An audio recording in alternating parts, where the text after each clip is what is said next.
I'm John Stife here with Shaw Media, here with Kelly Bold of the Daily Herald. We are doing endorsement interviews with the McHenry County Board. Kelly Duncan, reporter, is here with us as well. She's not part of the endorsement process, but she'll be writing a story on the McHenry County Board candidates.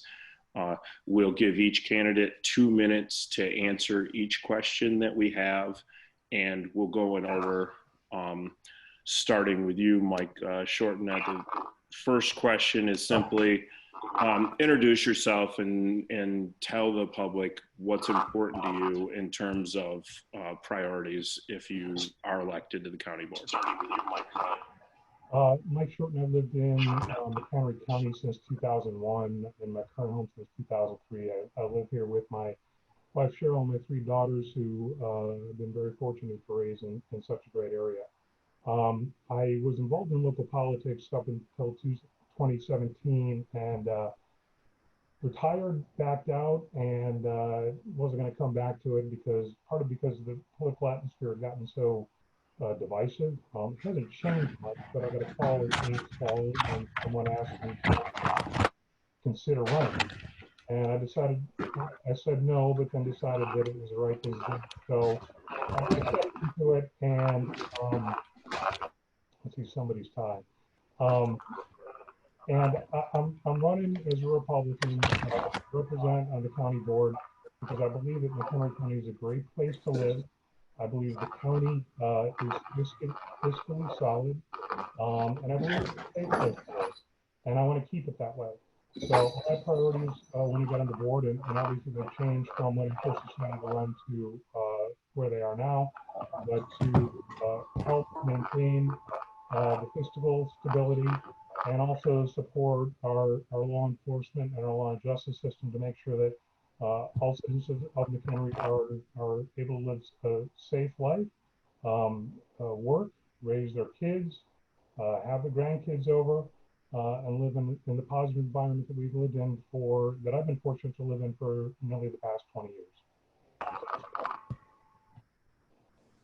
All right, Joe. Hi, thank you. This will be the 4th time I've run for the county board. I have been an incumbent now for the last 8 years. The things that I think that I'd like to see continue, first and foremost, is for the entire 8 years that I've been here, we have never ever even taken the cost of living increase. In addition to that, we've returned money to the taxpayers. Last year was $8 million just in the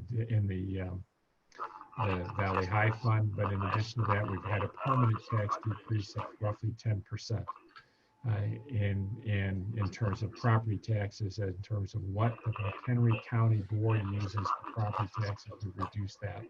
And that's permanent in terms of we don't have the ability to go back and get it.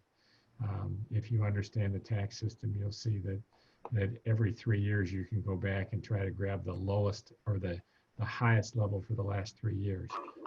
Because we lowered it longer than 3 years in a row, those things can't come back. I'd like to continue that policy of being a fiscal conservative. I think it's really important from the county's perspective that when you have one of the highest tax burdens in the country, that we work on getting that tax burden down, and we've done that. In the next 2 years, what I'd like to see happen is the county board has already voted to reduce the number of people that will be here after the census from 24 to 18. I was in favor of that. I'm actually in favor of lowering it further than that if I could. And the rationale is that there's really no reason for us to have that many people. I mean, Illinois has a very unique system. If you have 1 million people or more, you can only have 18. If you have less than 1 million people, you can have 24 members. That makes no sense to me. I've also seen other counties and other places that just simply don't need that many people to run what we do at the county. The county does some very, very important things. Everything from the sheriff to the tax collection to the health department. And if you haven't thought the health department is important, you're not paying much attention to news lately. It really is critical what we do. We are the link between the state and federal government and most citizens in McHenry County. So I would like to continue to help with that. Thank you. All right, Jeff.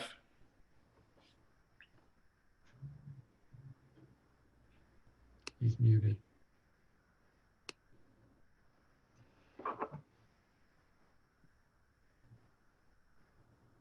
We'll go to Tom for a second here, and if Jeff can unmute, then he can go after. All right, can you hear me? Okay.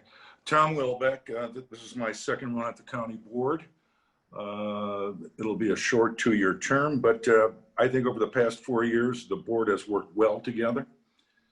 I agree with Joe that we did vote to decrease the size of the board down to 18. I agree that it should be going down to about 12. If you take a look at Lake County, they're at 18 and they're about 3 times our size. I also agree upon giving back the money in the Valley High situation. I think the taxpayers are owed that. We need to stem this outflow of people leaving the county and leaving the state. And by that, we have to lower our taxes. I think we also did well by putting in term limits. I think that should go on nationally, but we at least started countywide. And also we are now more transparent with webcasting the meetings so people can actually see what's going on in the county. I think we need to continue to keep an eye on the dollars. This year will be a tough year, but we could still keep a strong eye on it. I'm against wasteful spending. I was against the hiring of a lobbyist, which cost the county $200,000. We got nothing in return for that. So I continue over the next 2 years to do those types of things, work well with the other members of the board, try to make government smaller, listen to the people and vote accordingly. Thank you. All right, Jeff, if you can unmute and then answer that question as well.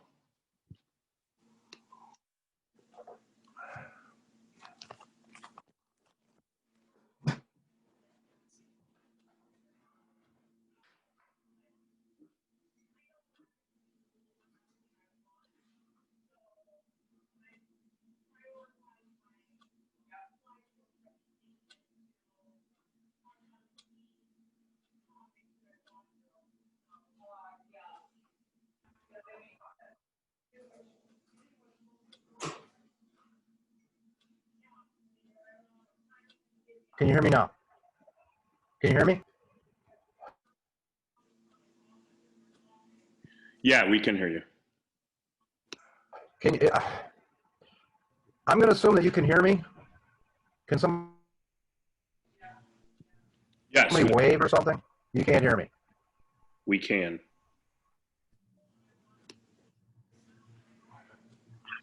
Oh, thank you. My name is Jeff Thorsen. I've been a lifelong resident of McHenry County, in particular Crystal Lake. I'm sorry? Am I going in and out? Can I call this in? There you go, Jeff. Can you? Okay. Well, wherever I left off, just wanted to introduce myself, let you know that I'm a lifelong resident, that I've lived where I live right now for pretty much my entire life. Very involved in McHenry County, and I have been for quite some time. And I really care about my my environment. I care about my county.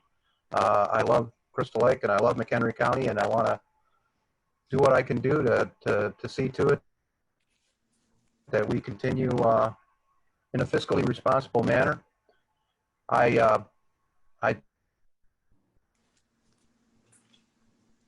noted on our questionnaire my concern about the fact that we did reduce the levies.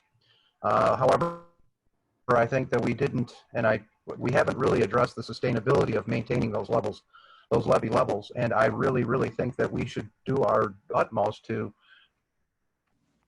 sit down to the table and sharpen our pencils and make sure that we can maintain the levels that we're at. I'm in no way in favor of raising those levy levels. So that's probably the most important thing to me right now. But I really want to be able to provide services to the county the way the county is used to, and I want to make sure that we can do that. It's a tough equation, and we've really got to face it, and I really feel we have. So that's what I'm looking forward to in the next 2 years. With regard to my personal life, I'm an MBA. I got an MBA at Northern Illinois University. I've gone through the District 47 and District 155 school systems here in Crystal Lake, and I have also been in local government for 21 years. And I think I stand by my record. I do stand by my record on every one of those years and every one of those decisions. And again, I really want to thank you for giving me the opportunity. Thank you.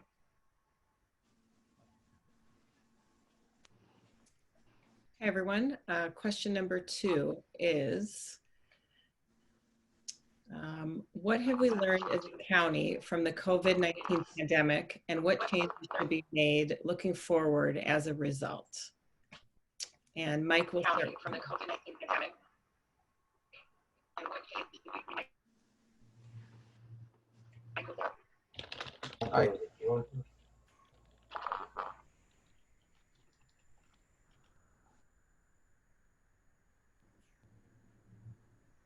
I didn't hear who you were asking the question of. Mike? On the COVID-19, the thing that I think that we've learned is facts matter, and understanding, of course, it's been a challenging environment. A lot of data that's come through, and a lot of the direction that we've heard from the national and from the state level has been different on an ongoing basis. Facts matter. We had an instance early on when the discussion was about masks and whether people should wear masks, and Dr. Fauci was on a news program and told people that masks did not matter. He later came back and said that he lied about that because there was a shortage of masks. Dr. Ezike with the Illinois Department of Health on April 20th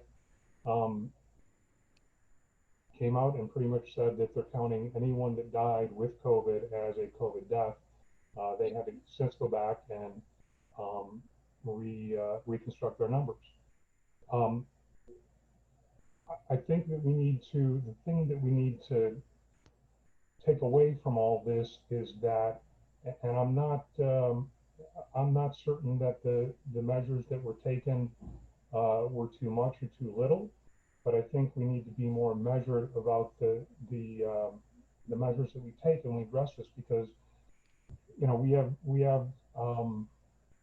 small business owners that have been dramatically impacted. We had a music store in downtown Crystal Lake that closed September 1st because business was affected. We have restaurants right now that are surviving based on the fact that they can have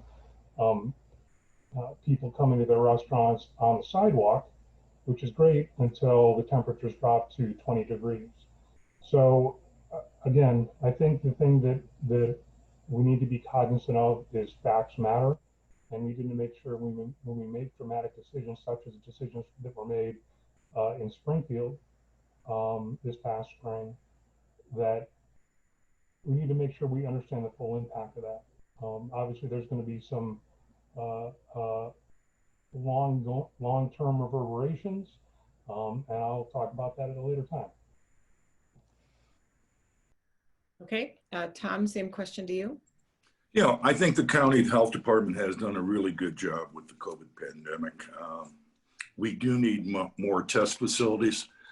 The health department gives us an update at least on a monthly basis when we go into the face-to-face meetings.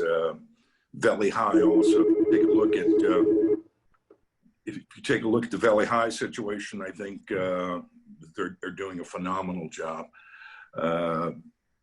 The sad thing are the small businesses. We need to end this thing fairly quickly to keep them up and running. As Mike said, once the weather changes, people can't eat outside, and these restaurants have to succeed, and we've got to do something. We also need a few more testing areas for people. I think we're taking a look at the college, McHenry County College, to have some testing done there. But all in all, I think the county has done a good job, and it's the small business owners that are really paying the price, and we need to help them. Thank you. Okay, and Jeff.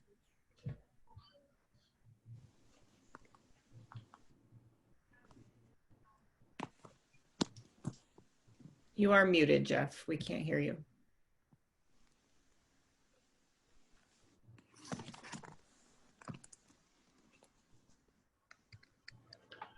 Yeah, I couldn't hear the question either. Can you hear me now? Yes, I'll repeat the question. Can you hear me now? What have we learned as a county from the COVID-19 pandemic, and what changes should be made looking forward as a result?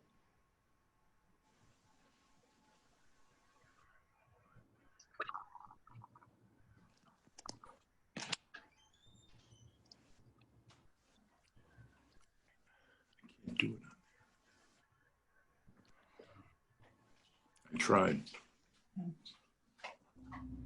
Were you able to hear it, Jeff?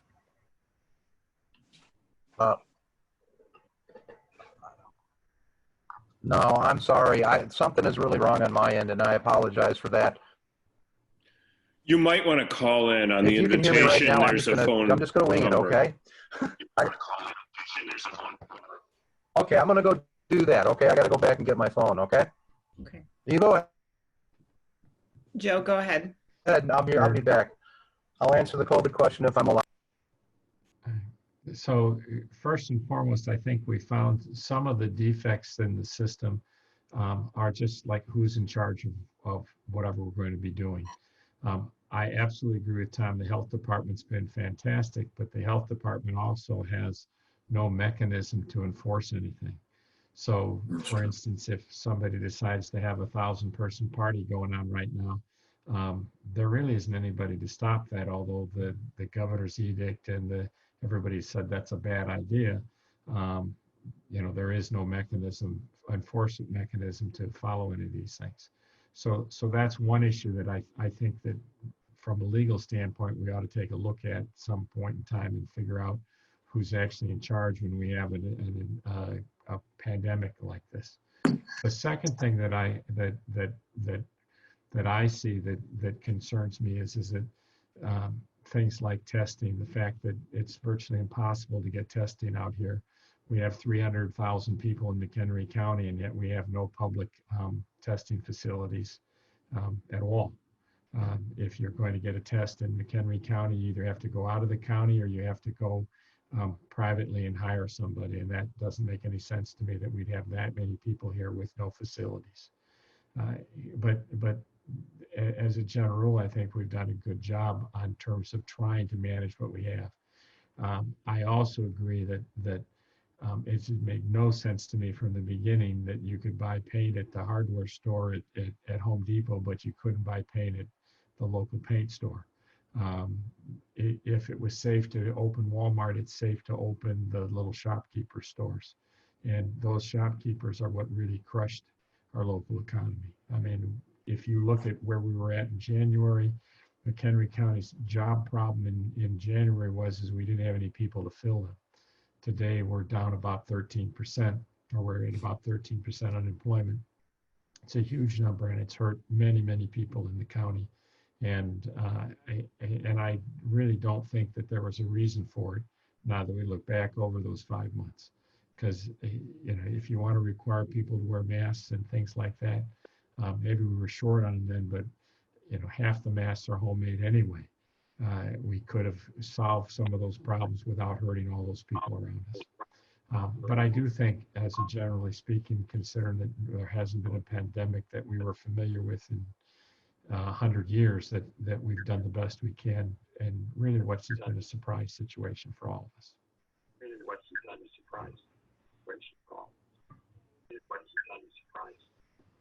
Okay, thank you, Joe. Jeff, are you able to hear us? Yeah, can you hear me now? We can hear you. Thank you very much. As far as the question, I need to hear it again. I apologize. No problem. What have we learned as a county from the COVID-19 pandemic, and what changes should be made looking forward as a result? Well, I think the first thing to keep in mind is it's a nouveau virus. It's something that I don't think anybody has. I know nobody has experienced or expected in their lifetime, and so I think the biggest thing that we've learned as a county, I think that we learned to work together, and we learned that we have to work together to make sure that everybody is safe. You know, there's obviously going to be a lot of different viewpoints and different analyses going on when you're dealing with a nouveau virus. And it's very difficult to kind of try to determine what the truth and what reality is when we might be operating on one theory today and a new theory tomorrow. And yesterday's theory is blown out of the water. And so everybody, I think the biggest thing we need to learn is patience, and we need to, like I say, we have to work together. We're all in it together, and we have to be able to make sure, from our perspective, that we can facilitate the delivery of the resources that are needed to offset the detrimental effects of this virus. It's very concerning to me that. I don't know if, well, I'm sure you know it. It was in your paper that the players bench closed their doors. And boy, I tell you, I remember the players bench from way back, almost time out of mind for me. And I know that's just a microcosm of what we're talking about here, but it's heartbreaking to see what's happening to small business in McHenry County, and anything that we can do to offset that, and like refocus our buying habits, not through Amazon, perhaps not through Walmart, but through our local small businesses, and try to make a bigger effort to focus on them, to try to carry each other through this, because that's, I think, the only way that a lot of these businesses are going to survive. And frankly, I think that a lot of them are obviously not going to. And I think that's probably the biggest lesson that we have is how fragile the system really is. All right, thanks. The third question we have, and we will start with Tom on this one, is when McHenry County is creating a budget, how should that process work, and how should the board be working with both the chairman and the staff? Okay. Being a business person and being in management, what's normally done, sent down from the top, is what the goals of the budget should be. We really don't have those in the county to work that way. So how things should normally work is each department start with a zero basis budget and work up from there. Bring that over to the finance committee, have them weigh in on it per policy, which we just passed last month. Then bring that to the county board for a final vote. However, I think in the past, over the past 4 years, the chairman had the push to demand what the budget should be, where, and also where the cuts should be. Don't really know if that's the appropriate thing to do. I think it should come down from the county board, down to the finance department, down to the individual departments. So hopefully we'll take a look at this year's budget, see how that was set up, what the responses were, what it looks like. And I think they're meeting today on it with the finance committee. Hopefully it'll be a top-down situation, which it should be, and be very conservative. We have to take a look at the revenue situation this year, make sure that we could cut appropriately, and make sure that we have a balanced budget. Thank you. And Jeff. Well, I'll tell you what, we have, as I said before, you may or may not have heard it, we have done the cut 10 and a couple of subsequent cuts and a flat levy, I believe, in between. And you know, we are basically doing a lot of our budgeting by using our fund balances, utilizing our fund balances, which I don't criticize. I don't have a problem there. The problem that I see is to continue to do that. Obviously, our fund balances are finite, and we need to be looking at our fund balances as more of something we should start to be replenishing rather than, or if not replenishing, at least holding steady. And that is going to take some harder looks towards the expense side of the equation. And so I really believe that the budget process really has to take an approach of our, you know, basic needs and wants, you know, the difference therein. I agree with Tom that it's a bottom-up approach. The board itself should be reaching conclusions with regard to each and every department, and to some extent we do in our committees. And the board should also, you know, not have a budget pushed on them, but should be building the budget as an entity. We are a representative form of government. We have various interests in various districts, financially speaking, and certainly it is very important that those voices are heard from, you know, the northwest corners of the county to the, you know, the southeast corners of the county. And you know, the reduction, the reduction of discussion, or the elimination of discussion, or the vetoing, not true veto, but vetoing by controlling of budgets of agenda items and things like that, really, you know, serve to keep the dialogue off the table and away from the public ear. And that troubles me a lot, because we, again, as I say, we represent a whole bunch of various types of areas that have different mechanisms working. And, you know, you can just, all you need to do is look at the difference between District 1 and District 6, and you can see there's quite a disparate difference in how, you know, how we look at, you know, our livelihoods. And so from the budget standpoint, I really think that we really need to have public awareness, public input, but we really need to, you know, start at the committee level and you know, with the departments and build the budget and stay within the constraints that we've already established. We've established the constraints. Now we need to live with them. That's the key. From the very beginning, James Kern. I got to cut you off. You're past 2.5 minutes. Sorry about that.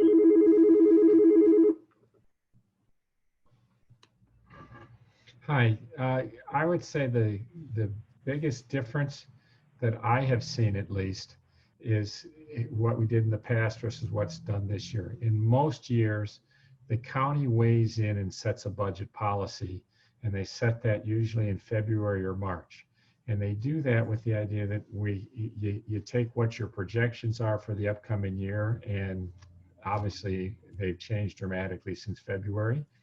But you take your projections and you do your best to make certain that those projections, you then turn and say, okay, here's what we have to spend.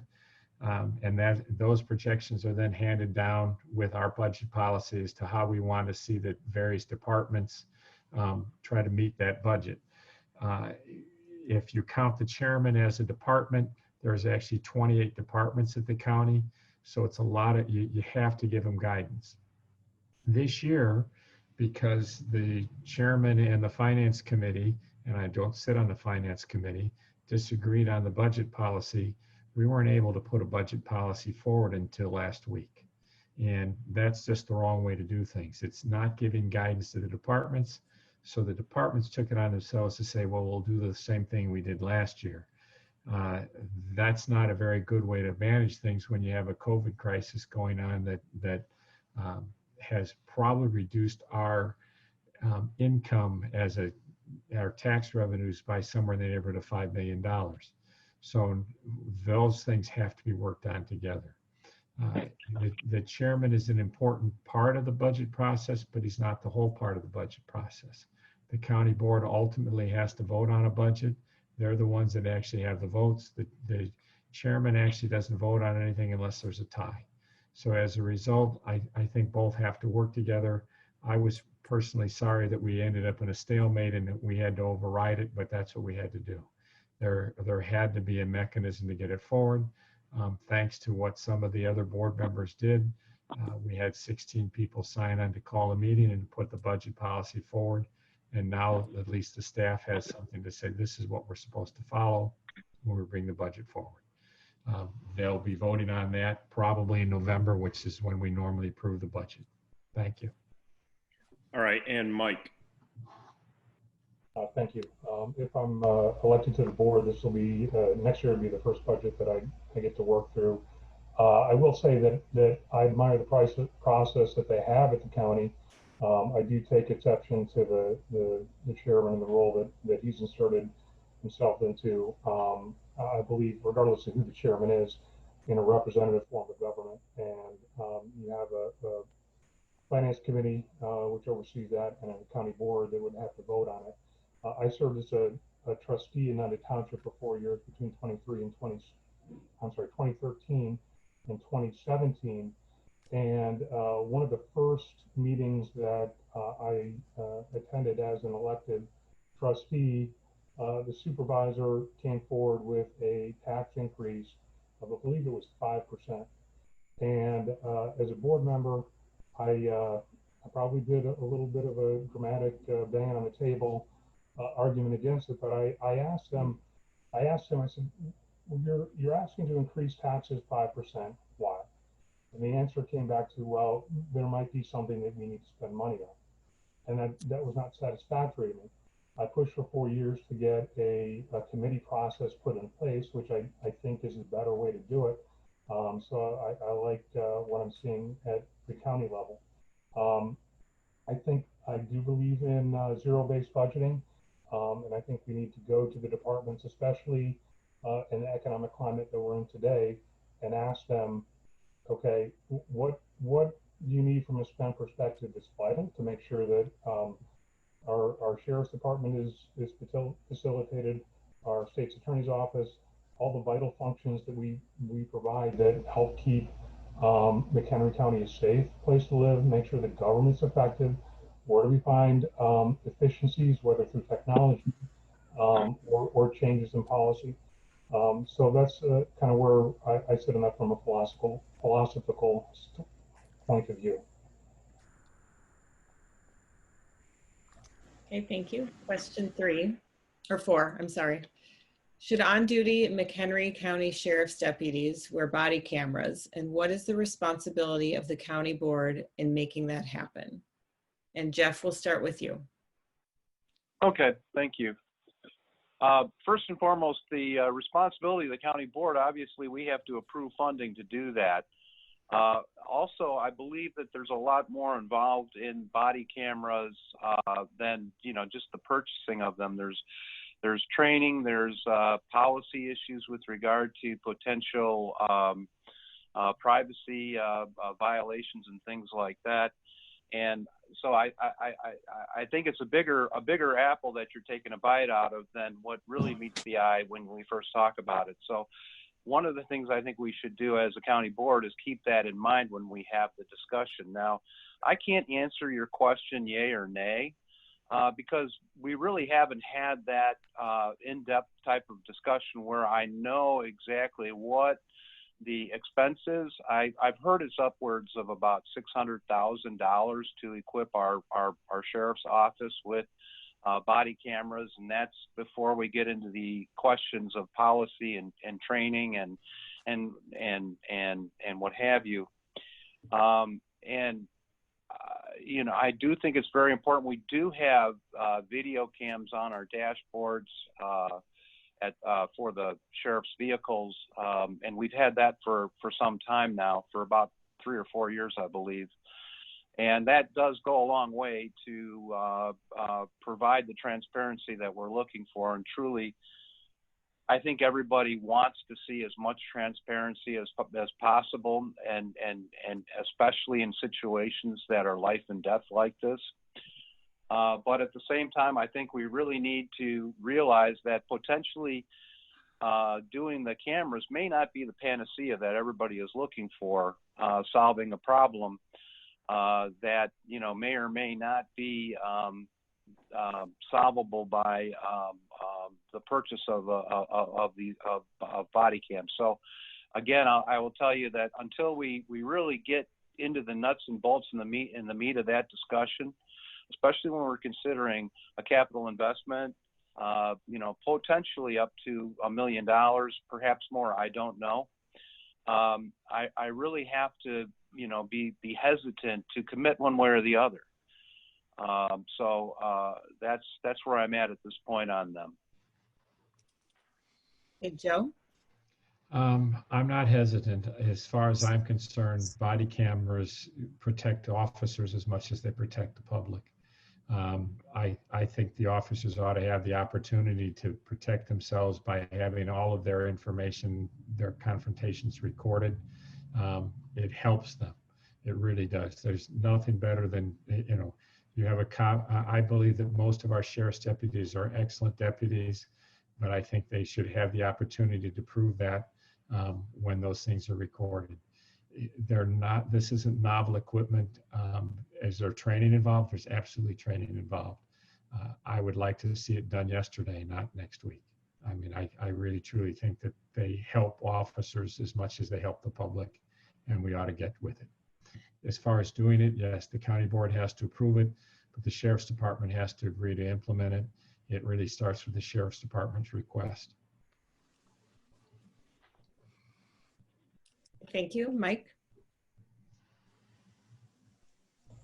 Thank you. I've taken a good amount of time to start to understand this issue, and there's more to it. My initial reaction was yes, absolutely. I'm still definitely open to it, but there are multiple concerns that need to be addressed. Number one is from a go point costs. I spoke to the sheriff, and based on the number of cameras that would need, the initial outlay would be somewhere in the neighborhood of $600,000, $650,000, which in and of itself is not necessarily a huge number, but then there's other cost factors that need to be considered in that. Number one, you have to pay for the cost of storage. The state of Illinois, per statute, requires that you keep 90 days worth of footage available. So if you can imagine the number of interactions that sheriff's deputies have with the police, or with the public, they need to store a large amount of footage. Secondarily, you need to have individuals likely at the sheriff's office and also at the state's attorney's office who you would have to pay to review footage. The sheriff estimated that he'd have to have 3 full-time employees to deal with FOIA requests, to review footage. If you've ever done a FOIA request and seen redactions of lines on a document, the same thing has to take place in a video. There are privacy concerns, and on top of it, I've read 2 studies, one coming out of Washington, D.C. and one coming out of George Mason University, that showed that the expected impact of having these cameras, the body cameras available or active on police officers, didn't necessarily change behavior or change the number of police force usage. So there's a lot to consider. I am open to it, and I think that if we can come up with the right policy, make sure the costs are under control and understand what that means, I would be in favor. Okay, and Tom. Yeah, Jeff and I are both on the Law and Government Committee, and this was discussed a couple weeks ago. And currently, it's not in the budget for the Sheriff's Department. It's not in next year's budget anyway. However, they are taking a look at what the process would be to get one, what the costs would be, applying for grants, etc. I agree with Joe. It helps both the citizens in that the citizens know that any type of stop is being recorded, and it also helps the police officer in that he knows that his actions are being recorded. So he should be on the up and up. And the same thing with the person who was stopped, that they should be on the up and up. So I'm a big fan of the body cameras. My son-in-law is a sergeant in a police sergeant in Berwyn. And further, we just approved some riot gear for the Sheriff's Department, and I think that's timely and that's warranted also.